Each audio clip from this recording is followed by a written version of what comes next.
भौजी चोखा खाएंगे नया साल मनाएंगे। ठीक है। भौजी चोखा खाएंगे नया साल मनाएंगे। ठीक है। ए पवन भैया, ए नीरव भैया, अरे हऊ देखी रेलिफेंडिस बाबा ने आवत रे। आका जने कौन गाना गावत रे कि भौरी चोखा खाएंगे और नया साल मनाएंगे। आवे दा बाबू खेसारी लाल तनी आवे दा। तू तो जानते हवा कि रेलिफेंडिस बाबा हमनी के लगे से मिल ही के जाइए, कहे कि रेलिफेंडिस बाबा हमनी के बहुत माने ले और नया साल में लागत हमनियों को भौरी चोखा खियाइए और तबे मजा आई रेलिफेंडिस बाबा के साथे जब हमनी के बारी पिकनिक मना ले जाई। बहुत बढ़िया कहला नीरव भैया। अरे दादा रेलिफेंडिस बाबा से भेंट कैले हमारा बहुत दिन हो गइल बा।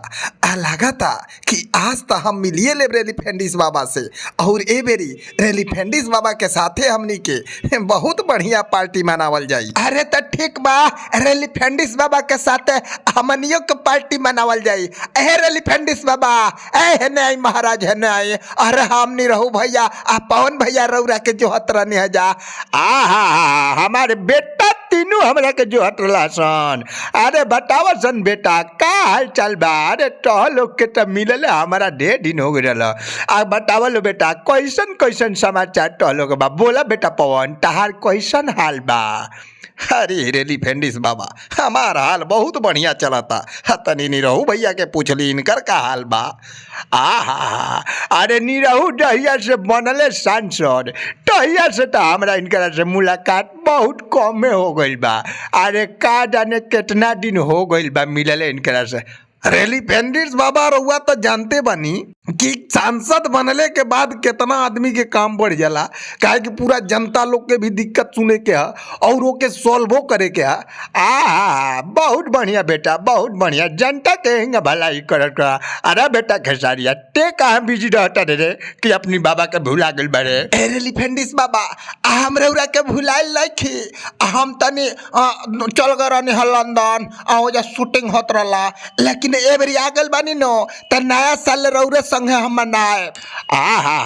अरे तो हम एगो पार्टी रखले बानी बेटा, भौरी चोखा के पार्टी। हम चाहता नहीं कि बहुत लोगों में जुटान होता तो तुम लोग जुट देते लो तो मजा आ जाए। बात तो बहुत बढ़िया बाबा कहत हुआ कि भौरी चोखा के पार्टी है।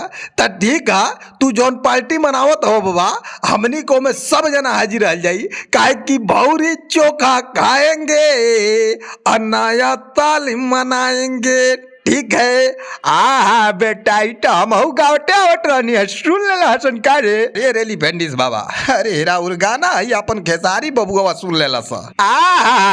अरे बारे बेटा खेसारी, अरे तोहरे गाने वानू रहला नून रोटी खाएंगे जिंदगी संग ही बिताएंगे।